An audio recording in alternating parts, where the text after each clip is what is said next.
Someone has been leaving me strange notes around my house. I now know the horrifying reason why. They started innocently enough. Don't forget your keys and don't forget to eat me out. Read the first message, scrawled on a sticky note in loopy letters. It had been left on my fridge door. It immediately grabbed my attention because at the time I lived alone. I had no memory of writing it, and the handwriting didn't match mine or anyone I knew. I was slightly perturbed but wasn't sure how to react. In the end, I just tossed the note and went to work. The second note came a few days later, left on my kitchen counter. The sticky note was pink this time, but still had the same distinctive loopy handwriting. Make sure to pack a lunch today.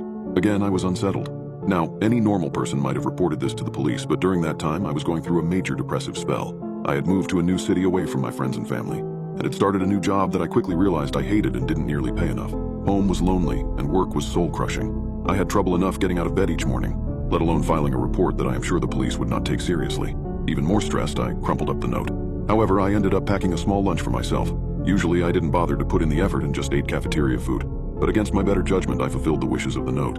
That day, the cafeteria was closed. The main cafeteria fridge had broken overnight, and many of the frozen lunches inside had gone bad.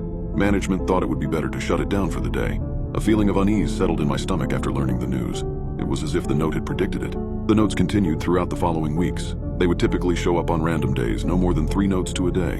They were all left in obvious places in my apartment, all on sticky notes and in that unfamiliar loopy handwriting. They began to grow more prophetic. Take I-80 today. There will be a bad accident on your way home. Janet is going to offer you some cookies at the office. Politely decline. They will give you food poisoning. Marie has been on a diet. Compliment her on her weight loss. She'll end up thinking well of you. Of course, I tested the notes to see if they were accurate. Every time I ignored their advice, whatever it warned against came true. One day a note said to pack an umbrella, and I purposely didn't. It was forecasted to be sunny that day, so any normal person wouldn't think to pack one. But sure enough, I got soaked that evening walking to my car. I was incredibly curious about the notes. There were so many questions I had about them, and those unanswered questions kept festering in my head. I tried writing notes back in return and leaving them out, but never got a response. I'd speak out loud and ask questions as if, or in case, the note writer could somehow hear me, but this only made me feel foolish.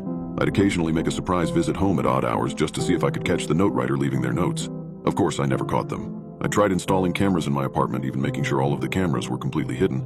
But the next day, I found every single one of the camera's insides completely torn out and placed on the kitchen table with a single note next to them reading, "Never do that again." The notes stopped coming after that, which made me deeply regretful. I had grown accustomed to the notes. I had begun to rely on them even. They had significantly improved my way of life over the last few months, both mentally, financially, and socially.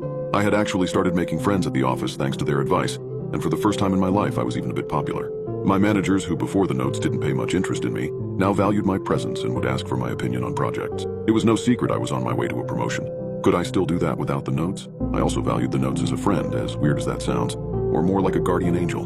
Wherever they were from, they were always protecting me. Without them, the future was suddenly unknown, dangerous. Every time some mild annoyance popped up from that point, from bad traffic to stressful work situations and even a minor paper cut, I thought about how this all probably could have been avoided if I still had the notes. The next week, a bright green sticky note appeared on my bathroom mirror. "Don't forget to call Mom today. It is her birthday." I nearly cried. I decided to sack my investigation and just accept things as they were. Slowly, the fog of my depressive spell began to lift, and I could feel myself returning to how I used to be. My confidence rose, and for the first time in a while, I felt in equilibrium with my life.